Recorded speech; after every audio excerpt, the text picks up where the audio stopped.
Dear ladies and gentlemen, today my team continues working in the workshop and in the chateau. Me, I have to go on site where I have to put pile heads. It's quite complicated site. Maybe on Instagram I'll put some photos. Complicated not because of technicity or something, but piles are already installed. I have to cut them. There are 72 piles, and I have to weld these heads that are galvanized. So welding on galvanization. You know, it's quite tricky. It's not my favorite action, what I can do, but whatever, you know, so it doesn't matter. I will have to do it. I'll have to finish. So I'm going probably for a week. I'll hope, cross the fingers, to finish before I'm here and continue the chateau. So I'll leave you with my team. You will see what they are doing. Omar is continuing doing lintels. Aurélien is continuing working in the workshop. And Vosal is continuing filming and editing.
ladies and gentlemen, it's gonna be it for today.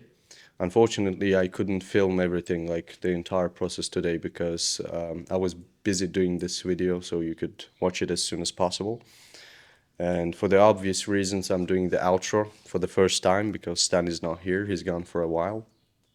And yeah, it's pretty much it. So, and Omar is doing a really great job on those lintels. And how do you think, Omar? Is it just like natural skill or like years of experience? It's pure skill because I have been doing it for 6 years. Really, 6 years? Yes. Yeah, I can tell. Well, ladies and gentlemen, we really appreciate your time, your attention. Thanks all for watching, and we will see you in the next one.